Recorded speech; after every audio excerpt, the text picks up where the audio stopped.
I love just every time starting the show off. Last thing, Jason Tatum dunking on LeBron James. Sorry, I had to get that one out. But I promised Rob. I was fired up last night. We're gonna get into our introduction. We're gonna give a shout out to our sponsors as we always do. But I'm a man of my word. I'm gonna make on that promise. I hope a certain somebody is in the comments.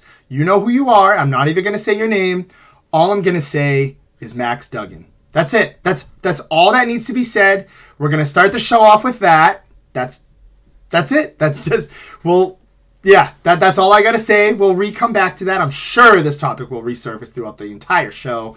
But yeah, we've got a jam-packed show for you guys today. Yeah, Max Duggan. I had to do it. I had to be that guy. I had to go low. But yeah, I love it. I love it, Josh. Yeah, we're starting off on our firing on all cylinders. We're gonna kick things off with a quick little recap of the college football championship. We got back-to-back winners in Georgia. Absolute beatdown last night. As you guys can see in the title, it is Super Wild Card Weekend. We are going to finally be able to, I was telling Ben a little bit before the show, we can actually get into each game, give our breakdowns, our analysis on which team's going to win. Predictions will come towards the end. Super excited about that. It's kind of crazy to think football season has already came to an end, but very big football show, very highlighted NFL show for you guys. But before we do that, I just would like to give a quick shout out to everybody tuning in. Timeout Talks is brought to you by Chase and Those Custom T-shirts and accessories, and is sponsored by the Ice Shaker, the only bottle you will ever need. Go buy your custom Timeout Talks apparel via www.chaseandthose.com, and you guys can purchase your Ice Shakers at www.iceshaker.com. Just want to thank our Facebook, Twitch, Twitter, and YouTube viewers for tuning in. And a special shout out to Make It Mac, who we are also sponsored by. Ben, we're off. We're rolling. Max Duggan, not rolling. Not rolling. I know. I want to say one thing. I want to preface one thing before we get all into this. I think that was more just a testament to how great Stetson Bennett is, how very legit this, as somebody who's not like a super diehard college football guy, I think it's pretty adamant that this team is built on defense. Little dynasty in the making here, back-to-back championships, 65-7. I mean, me and Ben were hanging out last night. We're talking a little bit. The game was kind of close. I remember Ben literally saying, I didn't think it was going to be this close. I literally turned back. It was 35-7 at half. But, yeah, Ben, just credit to Georgia. Got a little Alabama-esque here going with this team. 2 championships back-to-back, undefeated season, and shout out Stetson Bennett. He looked great last night. Took it right at the end, Josh. That's what I was going to lead with, too. I mean, hey, what a career Stetson Bennett's had. I mean, sign me up for that, too. He's just been hanging out at Georgia all these years. He's got all these position skilled players, these great defenses. He doesn't even really have to do anything, Josh. He's just been kind of hanging out. So no knock on him. He's not going to be a high pick. Same with Max Duggan. I know that's a big debate, Max Duggan. Not an NFL quarterback, unfortunately. Backup, listen, hey, you can make your money. You can make some money over there. You could definitely go 3rd, 4th round. Well, I don't see him starting after that performance. Maybe somebody, an injury breaks way for him. But when Georgia hangs that sort of type of game and defensive performance on you, it's just too rough. Those guys just made them look like boys. It was like men were playing boys out there. Like Josh said, we were hanging out. Shout out to Jake and Joe's for that. Nice little game. I mean, TCU had that nice pass. Duggan had a nice little long ball to, I just forget whoever the wide receiver was. It really didn't matter after that. But, then they scored right after that. It was 10-7. Then we were like, yeah, this might be a little bit of a game. And then it just got spiraled out of control. Tough look for college football. Not the most exciting national championship game, but I think it just proves to you how dominant Georgia was this whole season. It was pretty much everyone knew. This was Georgia's year. They were going to come back. Like I said, they got Stetson Bennett coming back. They got the most mature quarterback out there. Best defense in the nation, probably better than their best defense last year, which sent multiple pros to the NFL. 2 of them on the Packers. Shout out to the Packers, too, for messing that up and ruining my predictions. The Packers stink. I know that's off onto another one. Actually, Quay Walker out of Georgia got ejected in that game. So that was their first round pick. Yeah, good player. He's got to stop pushing athletic trainers. We can get that into that a little later on. I don't know why he keeps doing that. Second time this year, not a good look. But back to the TCU. I mean, it was just they were just bad. Georgia just was dominant, Josh, and TCU good effort, a nice little win over Michigan. That was a cool game, but Georgia was just too good this year, Josh. And again, Max Duggan. I know who said it, but I'm sorry, but Max Duggan is not an NFL quarterback. Great story, great kid. Uh, I just don't think he's going to cut it if he plays like that against that type of defense.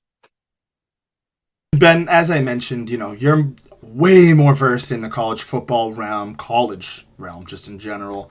But, just watching that one game last week, I was thinking, this kid, like, I know it's one game and, like, the season that he put up was very well in terms of stats, but I was just like, I don't know. I feel like that win was more on the running back and more on the defense last week, talking about that win for TCU, but I don't know. I just wasn't convinced watching him, and fast forward this week, really kind of I was like, all right, yeah, this kid.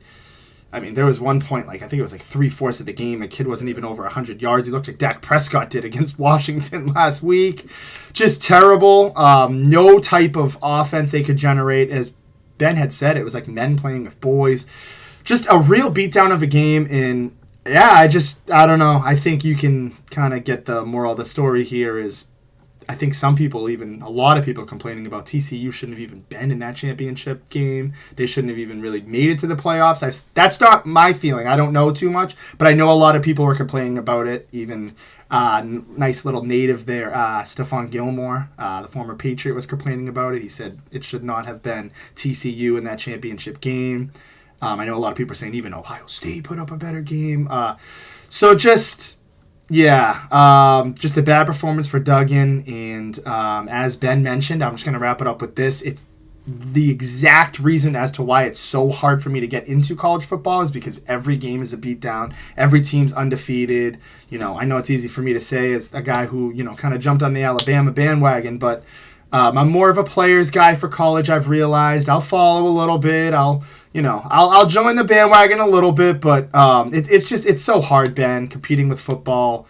You got the other major sports as well, and I know we were talking about this a little bit yesterday, but we're not like up north. It's not a big college, state, city, Boston. You kind of see it more down south with states like Alabama, even Georgia. I feel like with the Falcons being so bad, you're gonna probably corral more against the for college football and college sports, but.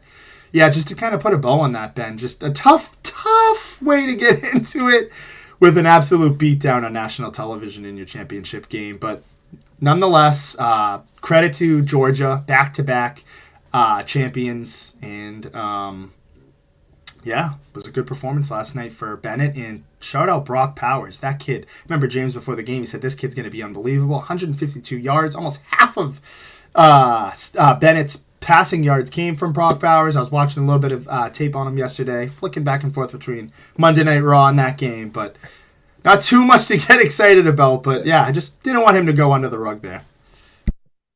Yeah, Josh slipping in a little Monday Night Raw. Shout out Raw right there.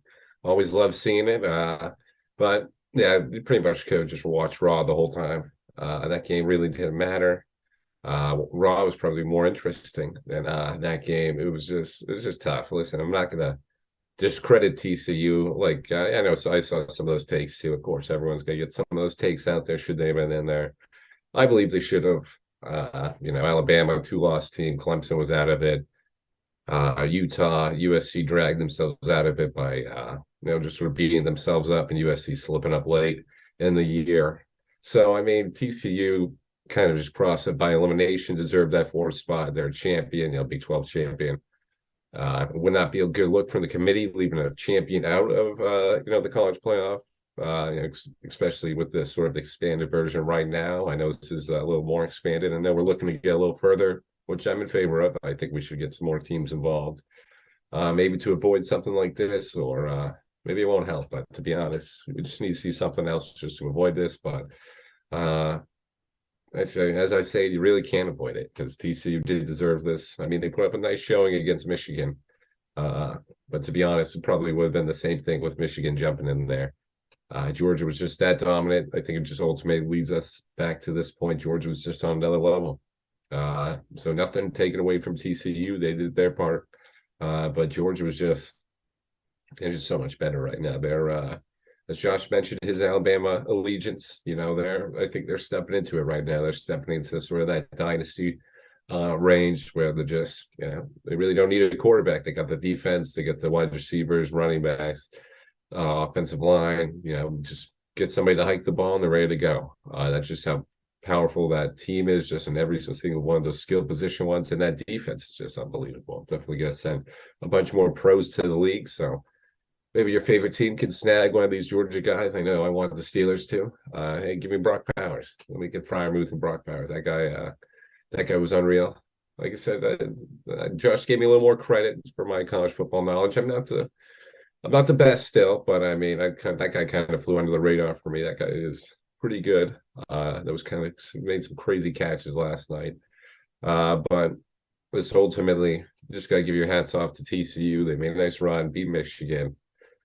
That's their season, but they ran to a juggernaut. It's over with Georgia. This is sort of their dynasty. Well, I wouldn't say it's the end of it, but we're entering sort of the middle prime time of it. I think we're just starting to see the beginning from it. So shout out to Georgia, and don't forget about TCU. But Georgia just proved the SEC football, Josh, is just on another level now, and that's why Texas and Oklahoma are going there.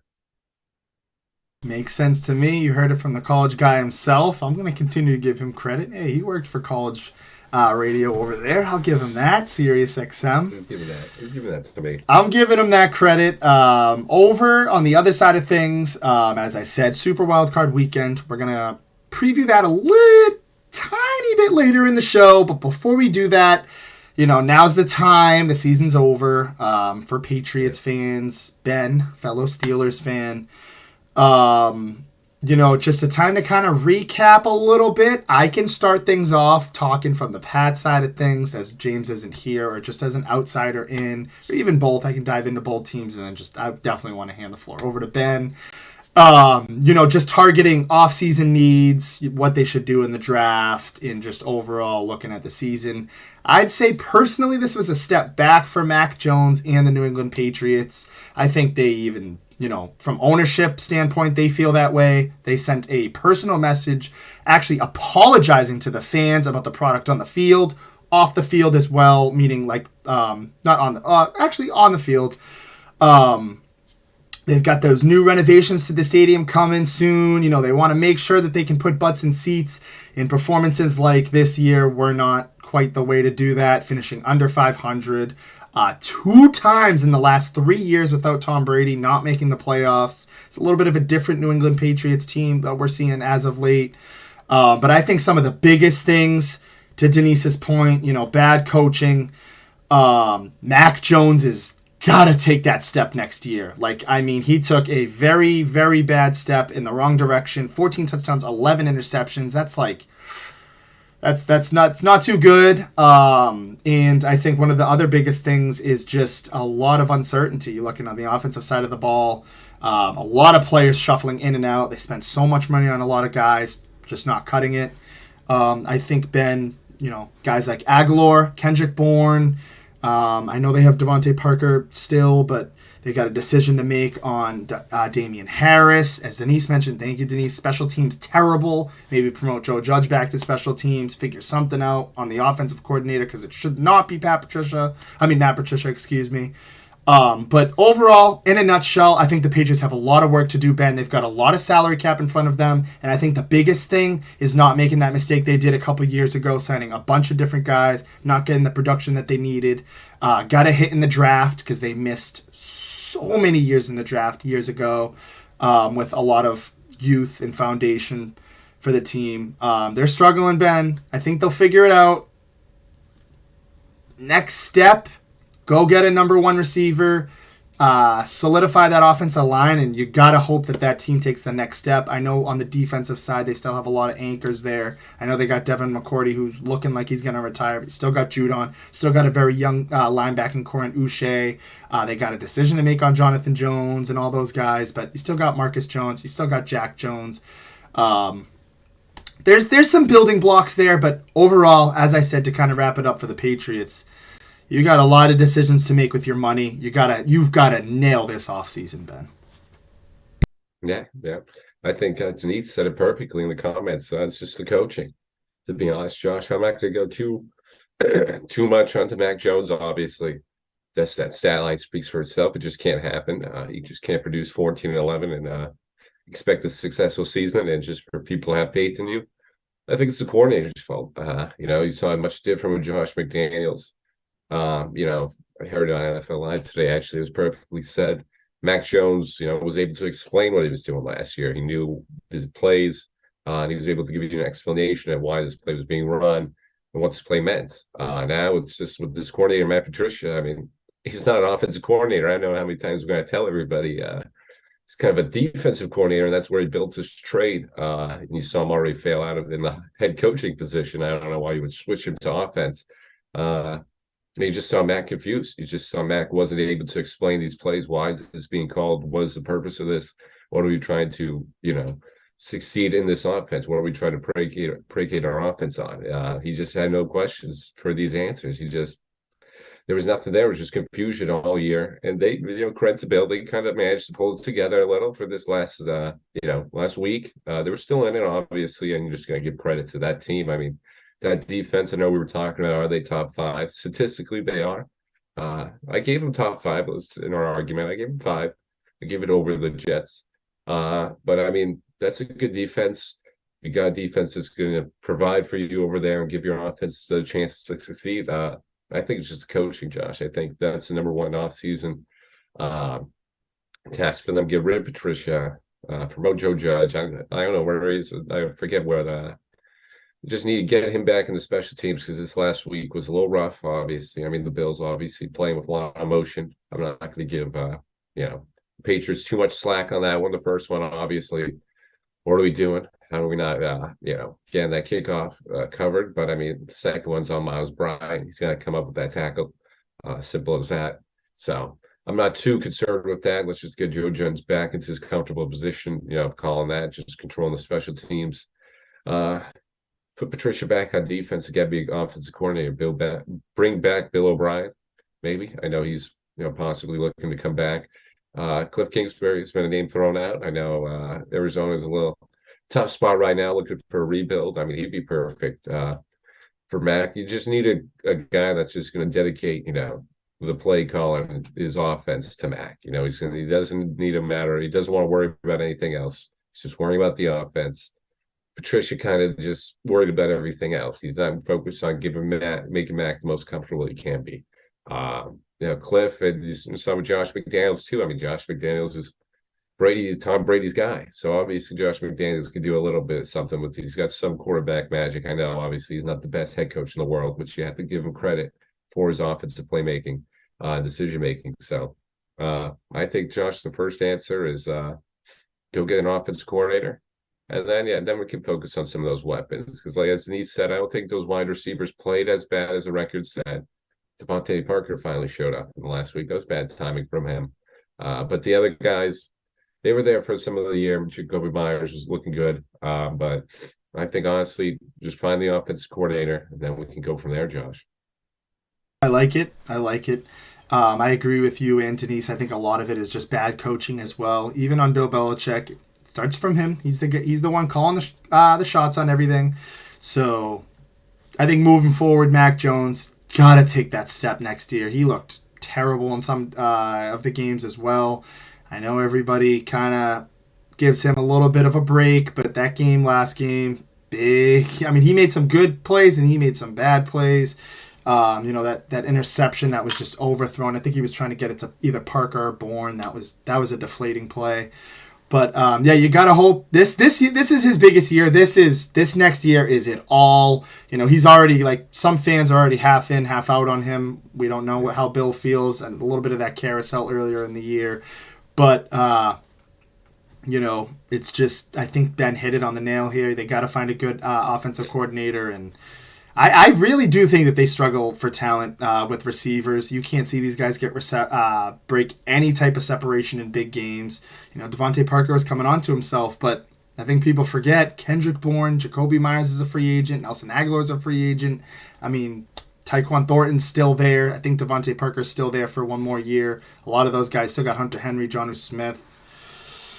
Oh my goodness. Even still Henry's regressed, but he still has shown a little more than Jonnu Smith. But yeah, a lot to work on in New England. But before we get to our playoff predictions, want to quickly bring it over to Ben, because the Steelers finished again with a winning season for Mike Tomlin, but the Dolphins beat the Jets. Greg Zuerlein missed one of those massive field goals. They just couldn't get it done at the end. Ben, your thoughts? Yeah, just tough one. I loved how we came back at the end of the season, Josh. There's no secret that I wasn't opposed to losing this year after the start that we had. Kind of a rough start. Questionable, obviously. Captain hindsight right here. I would have started probably Pickett right out the gate. Let's just go through some of those woes with him. He was just a better option than Mitch. That was on me. I'll take Josh was talking before the show. He's going to give me my roses for some of my takes. He's going to give me my credit, but I got to take the blame too. Mitch Berg was not Mitch Berg this year. I don't know. Like I said, we were talking last night about I don't know how we can't beat that Anthony Brown team and the Ravens that just got absolutely boat raced by the Bengals this past week. I don't know how we not muster any kind of offense in that game to win it, but we needed that one, and Mitch didn't deliver. So I think that's sort of one of the biggest flaws this season. Mitch Berg was a fail. So, but we got Kenny Pickett. Kenny's all right now. I'm coming back on his side. He really proved himself to me in these last couple of weeks in the second half of the season. I think we got something we can build around right now. Tough, questionable call. Like Josh mentioned the Dolphins-Jets game. Just tough one. I don't know if anyone wants to see the Dolphins in the playoffs. They're kind of banged up right now. I know Waddle was kind of banged up. Hill was showing some frustration on the sideline. I think that might just be because his quarterback has not been healthy for a little while, and questionable moves from the medical staff are the reasons for that. So that puts them into the jeopardy in the situation, I should say, where they are right now. Jeopardy of just getting blown out by the Bills, which I think is going to happen. Was going to happen to any of us, Patriots, Steelers, or Dolphins that got into that 7th seed. But I would still like to see us get into the playoffs. Give Kenny a little experience, but they just couldn't help us out. Joe Flacco couldn't help us out, but we did our job. We beat the Browns. Would have been a different story right now. Would have been a different tone if we lost the Browns right there. They're just a mess. So glad we got to end the season on a high note, Josh. It was good. It was fine. I'm glad how it ended. So I think we just need to hit this draft right now. Get an offensive line. We got some weapons that actually Claypool pick turned into the 32nd overall pick. So get 2 first-round picks because of the Colts getting their first-round pick stripped. So technically 2 first-round picks. So let's build off that. We got some weapons on the outside still with Deontay, George Pickens, obviously, Muth, Najee. Let's just get an offensive line to protect Kenny. There's too many times he's running around there just trying to make some of these crazy, sort of Big Ben-esque plays. We don't need to do that. We need to keep him as safe and keep him in control as long as we can. Defense is all right. We need to add some more depth. Obviously losing TJ Watt kind of showed that and brought that to light. Saw how kind of how obsolete we are. When he's not out there. We kind of stink, not gonna lie. When he's out there, it just changes the game. So we need to add some more depth behind that so we don't just totally collapse without him, because it's kind of injury prone, if we haven't noticed from the past couple of seasons.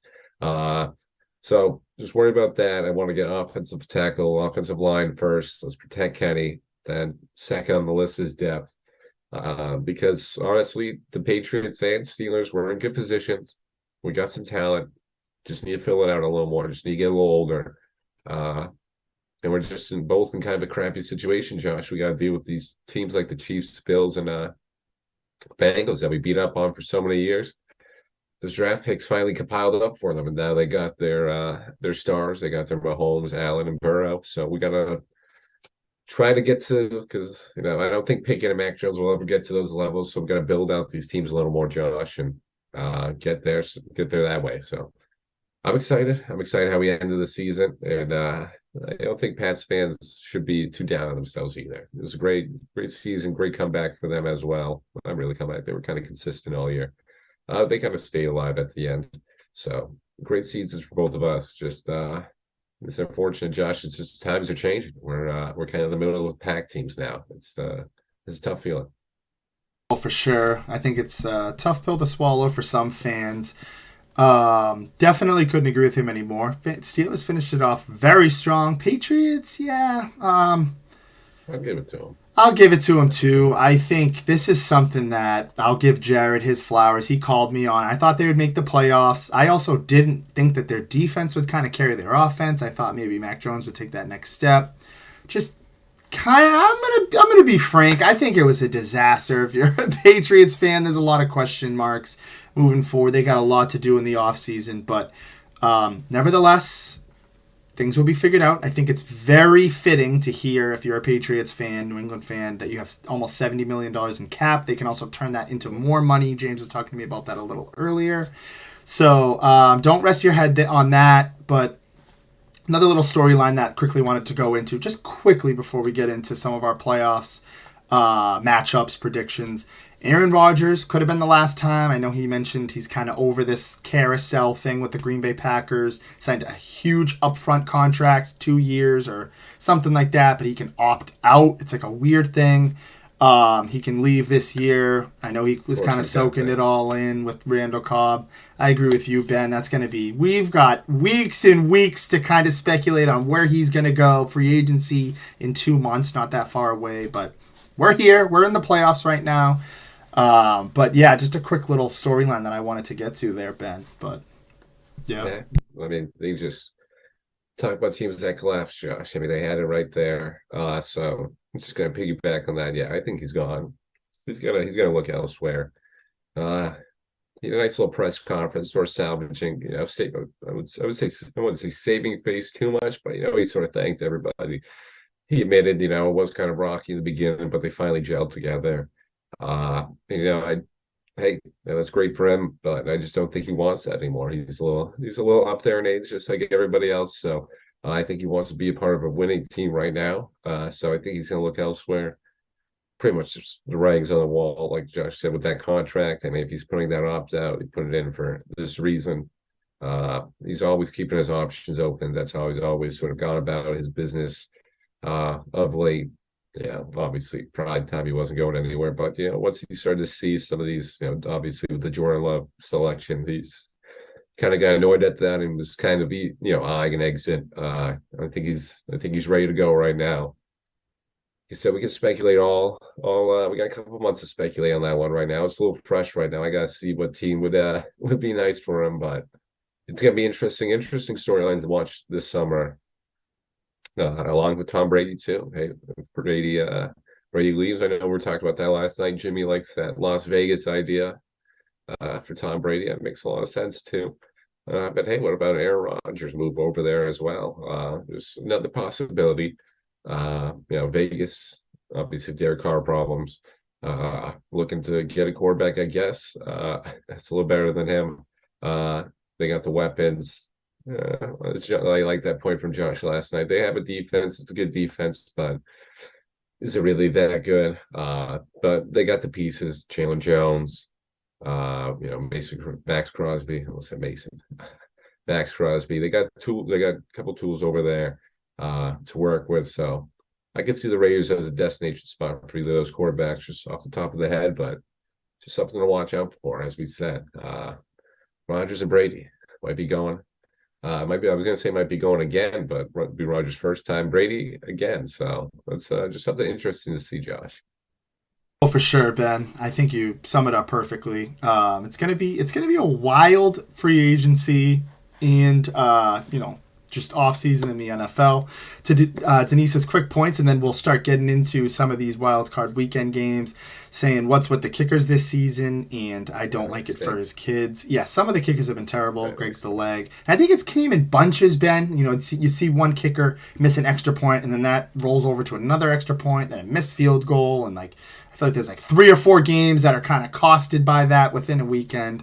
But it's weird. I feel like it's it's like a bug, like it's like the kicking bug. Like I feel like it's solid around the league for a while. There's one guy who's like killing it, and then like there's a bunch of like the kicking solid, and then like for like 2 weeks in a row or like 1 week in the NFL, it feels like, oh my god, kicking has been terrible this year because there's just so many misses. Look at that Seattle game. I mean, it's so weird. Like it's, I don't know. It's a really weird thing, but yeah. And then just quickly to go to the Tom Brady thing, I wouldn't really like that too much as a family man if he went down to Vegas, but then again, there's different ways to unpack that. I'll let that be.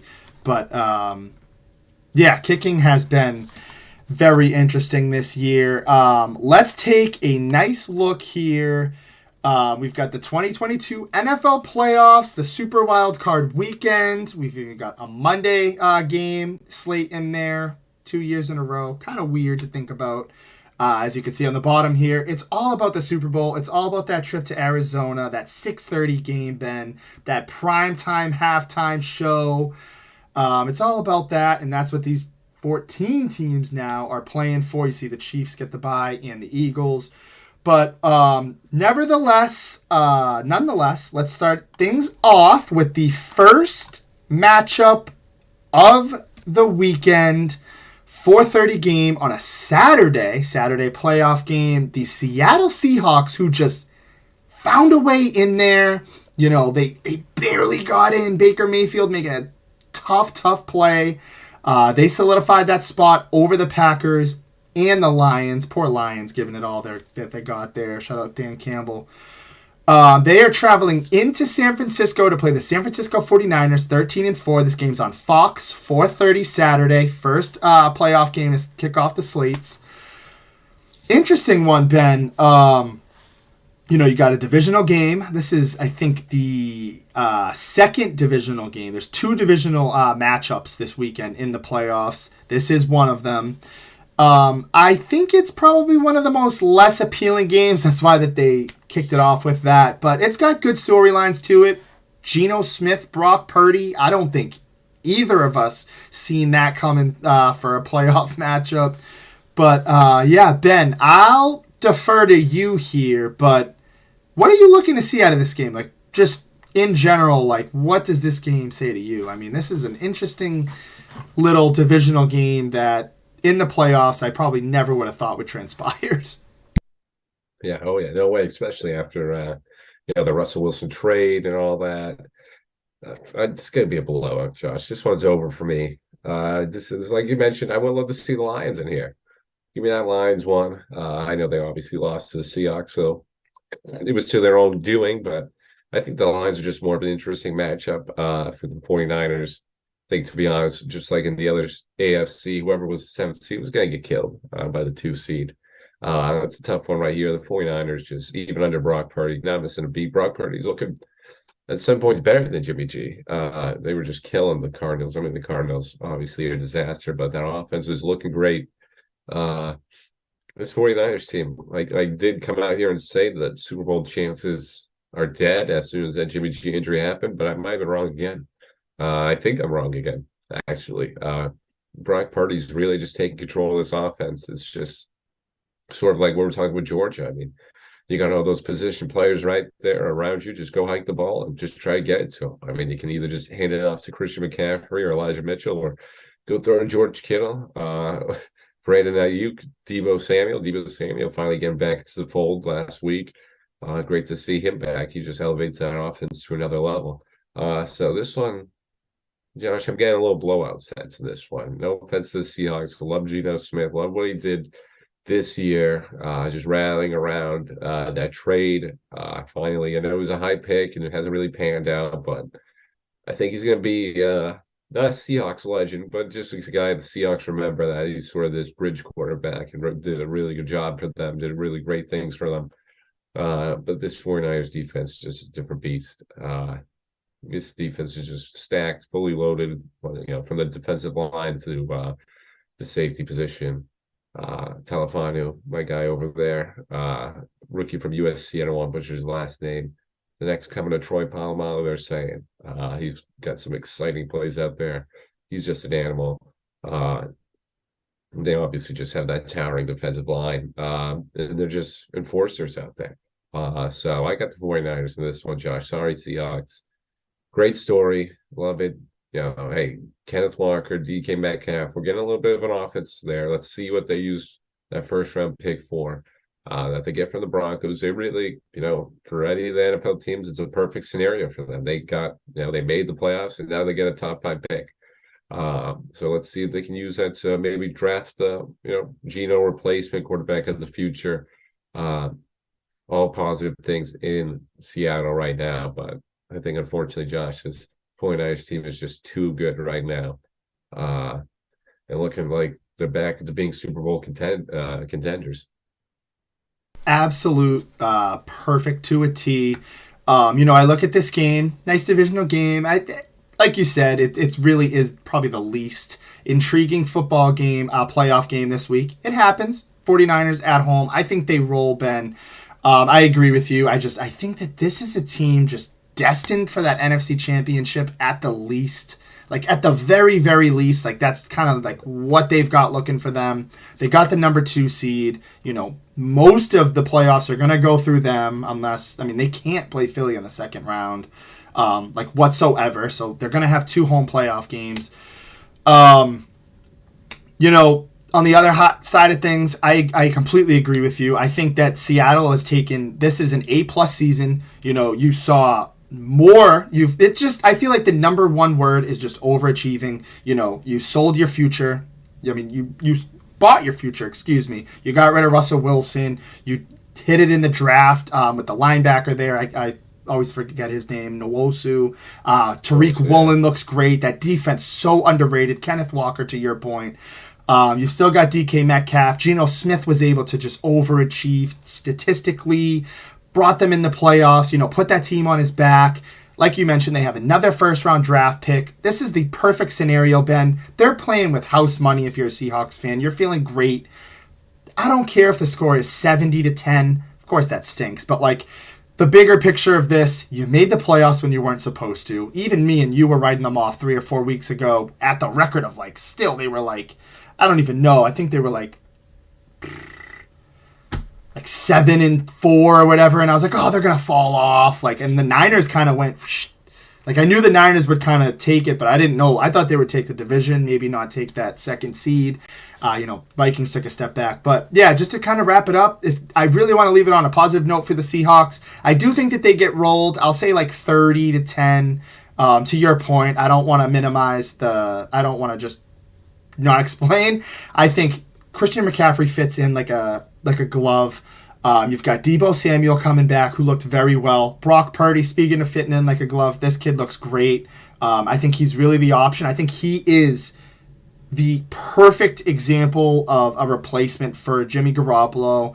I don't think Trey Lance, I'm kind of done on that. I think Brock Purdy kind of fits it a little bit more. Another Tom Brady-esque vibes, 7th late round pick. Making it the playoffs his first year, predicated on that very underrated defense, number 1 in the league. Besides Nick Bosa, they don't have a bunch of guys who are playmakers. They have playmakers, but they don't have household names on that defense. But yeah, just to kind of wrap it up, Ben, great season for the Seahawks. Hold your head high. I'll say 30-10, weird score. I think Seattle loses by 20. 49ers look to go 3-0. They won 27-7 and then 21-13 December 15th, a little bit closer. Dylan's birthday. Shout out Dylan. But yeah, I think 49ers kind of rolling this one, Ben. If there was a lock of the week, we're going to go to kind of our theme of this NFL season. It would probably be the San Francisco 49ers. I know some people saying Bengals as well, but yeah, I think it's destined for the 49ers to at least go to the NFC Championship. So Seattle's in a tough spot for this game, but looking for the future, an even better spot. So good little game to kind of start it off. Never know, divisional. You never know what can happen in the playoffs, just throwing that out there. But the night game here, some of the game that's had a lot of noise, a lot of people brewing here. The Jacksonville Jaguars, that team, I wanted to win that division. They got it done, finished above 500. Great story for Trevor Lawrence, Ben. Finally having, as James always says, probably the worst head coach of all time, coming in with a very solidified head coach in Doug Peterson. Did a great job. Had Travis Etienne back. Second half of the season numbers, amazing for Trevor Lawrence compared to his first year. Took that real stride this year, hosting a home playoff game against my boy, Justin Herbert, who I always vouch for, top 5 quarterback. This is an interesting game, Ben. I think the Jaguars done what they needed to do. They won the division. It was ugly, wasn't pretty, but they got the job done. Chargers, on the other hand, was very ugly, wasn't pretty, but they made the playoffs in a very talented AFC, especially in the same division as the Chiefs. Injury-riddled Chargers team, they got it done. I know Charlie's boy is Trevor Lawrence, but I like Herbert in this one on the road. I think this is a very favorable matchup for the Chargers. I think this Jaguars team is very sneaky. They can win this game. Some people saying it's a coin flip. I think my Chargers get it done. I'll say, when I say my Chargers, my second favorite team before somebody gets all ridiculous, but I'll say Chargers get this win 27-20. Good game out of Herbert. He turns the ball over early, but is able to kind of bounce back. Great game for Trevor Lawrence. Couldn't quite get the job done, but I think the bigger story here, Ben, it's going to be a fun playoff game. It's in the night slate. 2 quarterbacks who have never played a playoff football game. Very exciting. But I like the Chargers to win this one, 27-20. Yeah. It's a little tough one, Josh. I think this might be the best playoff game, obviously, on this wild card one. I'm going to put that one out there. I'm going to stake that claim. Take that. Sort of Bold alluded take. to it too. Yeah, you alluded to it too right there. So I got to give Josh a little credit on that one. And Chi coming in the air. Yeah, Lego Duval. Let's go. As Josh mentioned, he was a big Trevor Lawrence guy, Clemson guy. And Chi missed out on that one. Yeah, hit rumor mill, Tom Brady to the Niners. Yeah, we talked about that one, Chi. We talked about that one. I'm thinking a little more to the Raiders. Before Niners would make sense too. I don't know if the Niners would go back in time with sort of 2 young rookie well, not 2 rookie quarterbacks, but Trey Lance is basically still a rookie. He hasn't really played too much. But I don't think they would go back in time just for Tom Brady. I like the Vegas idea a little more, but this I could see being the best game on the docket, Jags Chargers. I'm going back and forth with this one. I had the Chargers win it, but I think this, you obviously have one upset, in the wild card. There's always one. Hey, listen, I don't even want to pronounce his name. I know that guy. She alluding to the guy leading the league in NFL tackles. That was just one of their other the Jags hit on all their free agent signings. As much as we made up for that Christian Kirk signing, as much as we made fun of them for that, he ended up being, 80 receptions, one of the best wideouts for them. Zay Jones emerged. Evan Ingram, another signing for them. Actually, Zay Jones, another signing for them. Called that.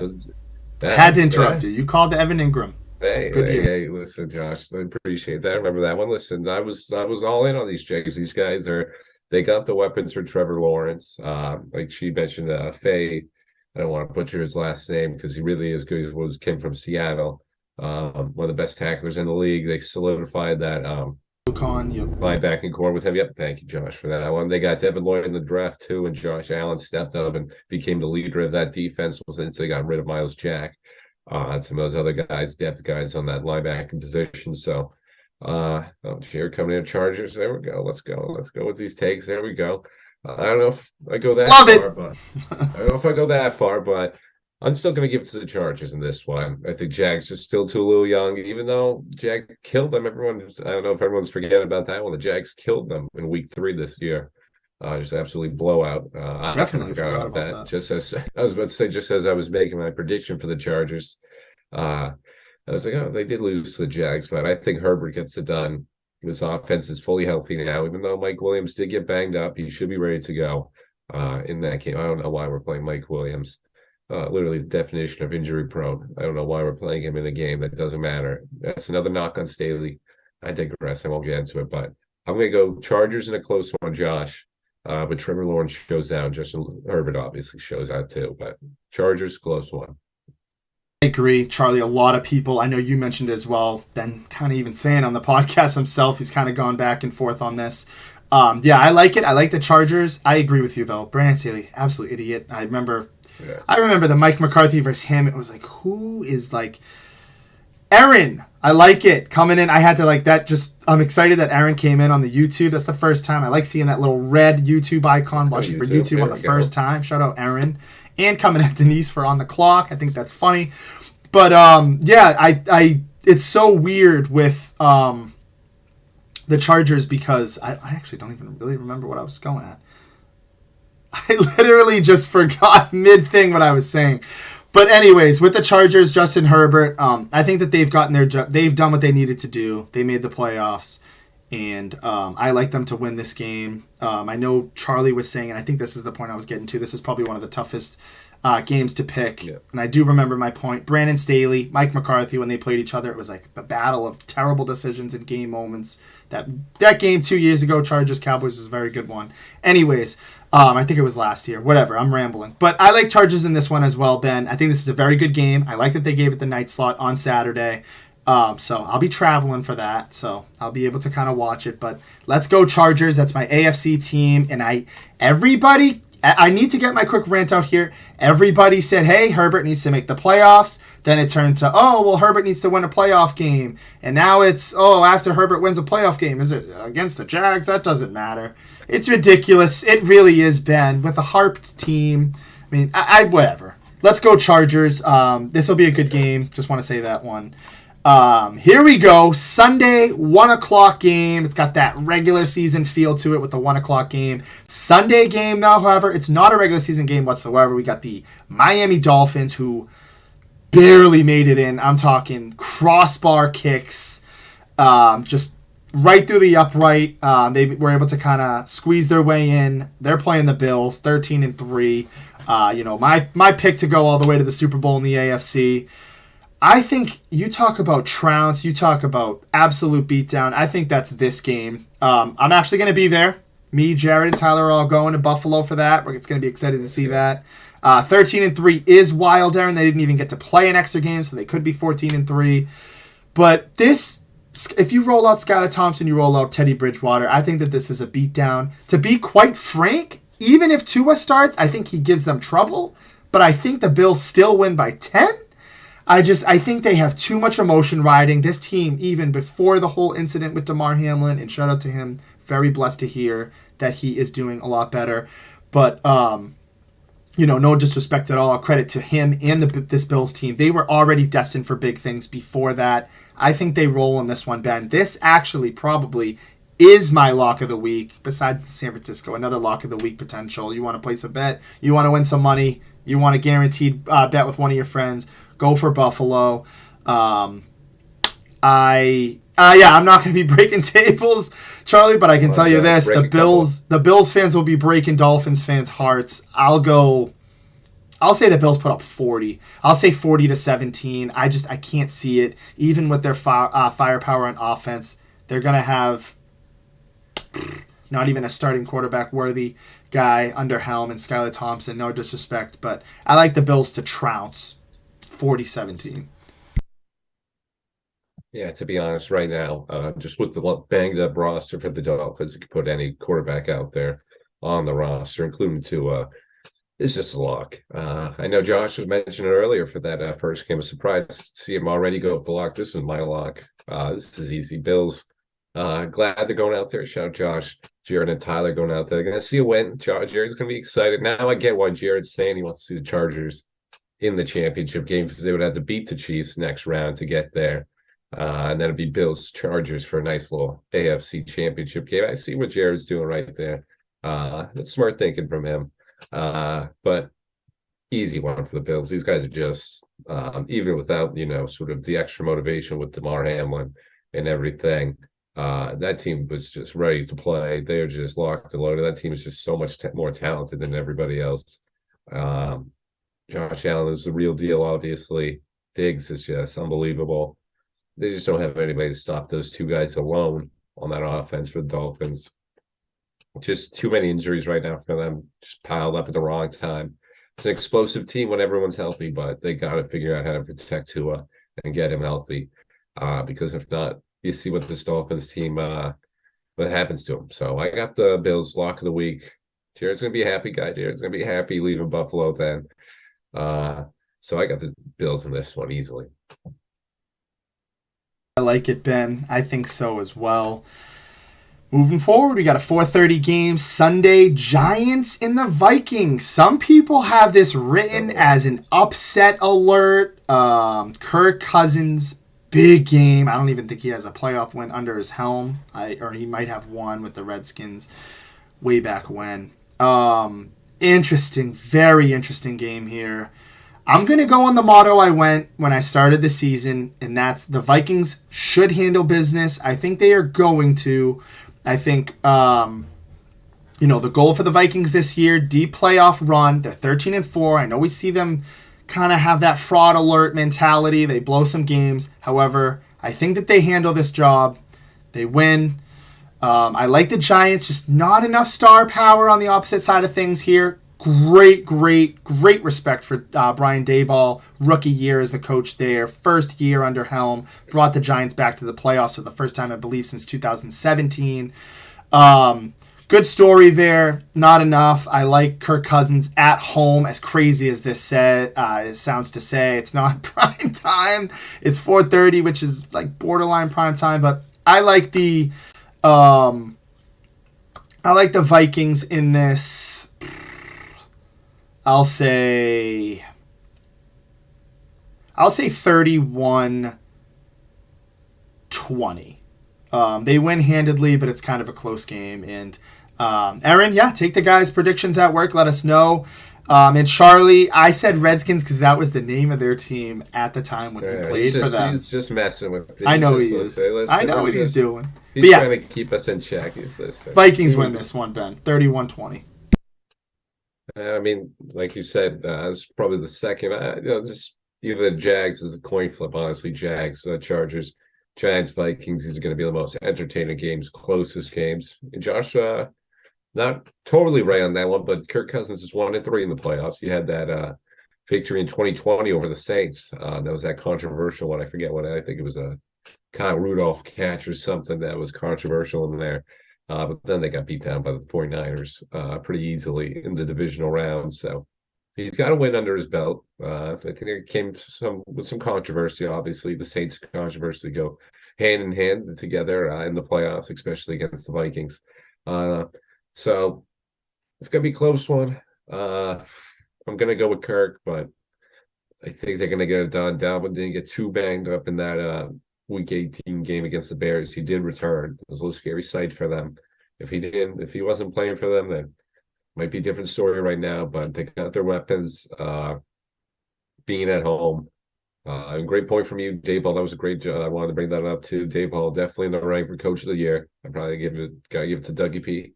In Jacksonville, just worst playoff contention. Just you deserve the award after that one.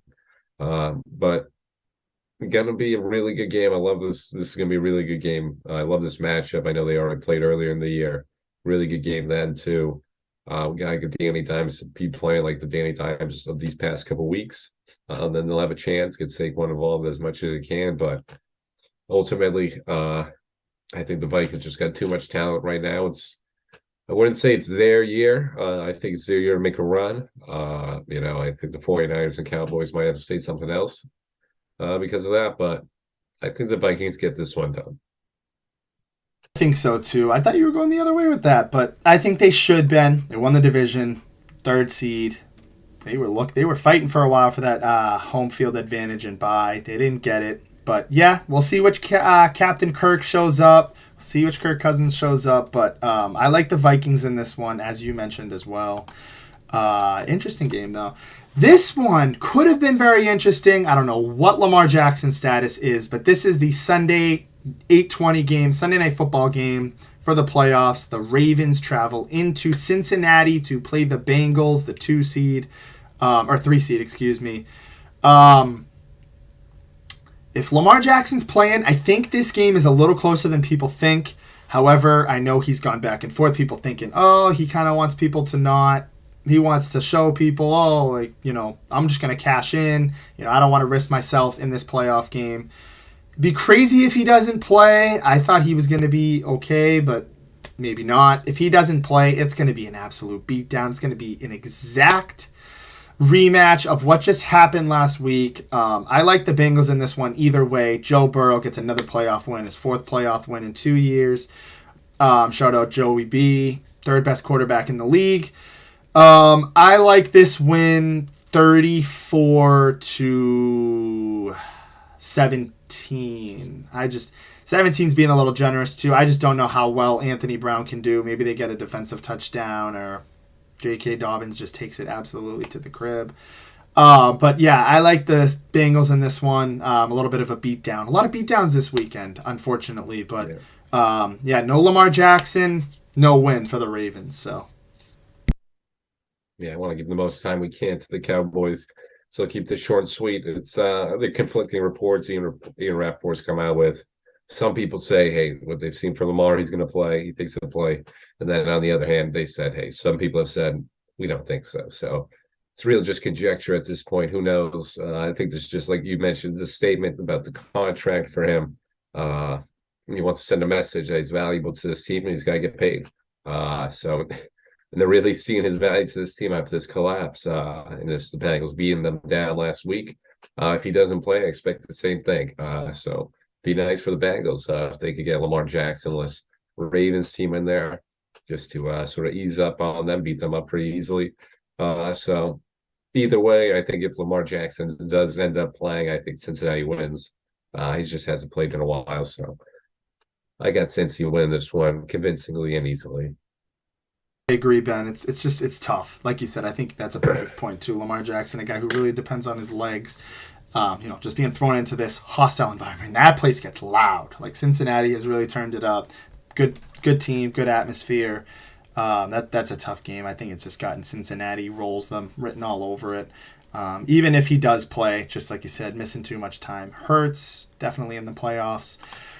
The main event of the weekend, the last one, Monday game. At first, I was kind of like, damn, why is it on Monday? I guess I'm happy. All eyes on my game. That's just how I am, being a little cocky. But ESPN, Monday Night Football, 12-5 Dallas travels into Tampa Bay to play the 8-9 Tampa Bay Buccaneers. And I'm just going to take you guys on a memory trip, a trip down memory lane. I'm just going to give very little context.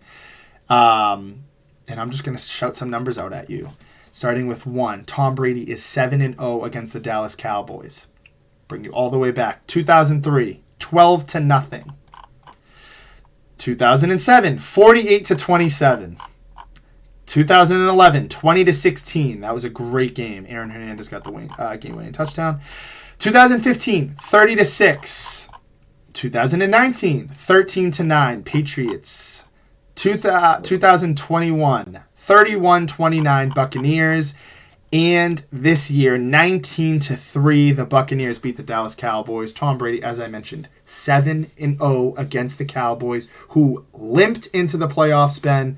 I know we only got a couple minutes left on the show. I'm going to make my words very valuable, very precise. They limped into the playoffs, and there are 3 things that I want to see out of this Dallas Cowboys team. I want to see a great running game. I want to see a very good Dak Prescott. And I want to see a very heavy pass rush from this Cowboys team. I think those are the 3 keys to victory in this game. Short and sweet. When Tony Pollard can run the ball well and the Cowboys run the ball well, they win games. When Dak Prescott has his head on his shoulders, they win games. And when you get pressure on Tom Brady, you win games. This game has a recipe of disaster written all over it for a 12-win season. Ben doesn't think so. I know a lot of people. Jared's like, dude, you're going to roll them. I don't think so, whatever. I think this is actually the closest game that there is. Dallas, all eyes are on you. Like, legit, all eyes are on you. It's the last playoff game of the week. Your 12 wins. I think people have had enough of hearing about this talk. I think that the story is written perfectly. You get the win. You finally beat Tom Brady. You put that behind you. It's personal for me. I have to hear it from Pats fans. I have to hear it from Tom Brady fans. You win. You move on to the next week. Huge win under your belt. I think Dallas gets it done because they have to get this done, Ben. If they don't get this done, it is full frenzy mode. This is a must-win game. This is a must-win game. Most pressure is on Dak Prescott. Like you said, Tom Brady's already kind of got his foot out the door. He's already proven everything he can. This is Dak Prescott's biggest game of his life. I'm going to be dramatic about it. They need to win this game, Ben. All eyes are on them. I'm going to say that they do get the job done. I don't think it's going to be a shootout. I hope it's not. I'm going to say the Cowboys win this 24-20. They hold on. Late corral at the end by Ben. I think they get out to an early lead and they get the job done, Ben. But I'm going to let you finish it off too, like you always do with the show and with your predictions on this one. But all eyes are on you, and prove me right, Dallas. Deep down in my heart, I got a bad feeling about this. Prove me wrong about that bad feeling, and prove me also right about this team and how I feel about them. All eyes are on you. That's it. That's all I got. I love it, Josh. I love it. What great stats from him too. Josh pulling out the stats right there. But I think the Cowboys won this one. I'm a big Cowboys guy. Everyone knows that. At the end, I think this team really turned it on. Like Josh mentioned, just get Pollard going, get Zeke. If Pollard gets going, Zeke by committee gets going as well. Dak, just keep your head on straight. Get Stevie involved as much as he can. Whenever him and CD are clicking, offense is just much better. So everyone enjoy Super Wild Card Weekend. It's gonna be great matchups. And Dallas will be 7-1 against Tom Brady.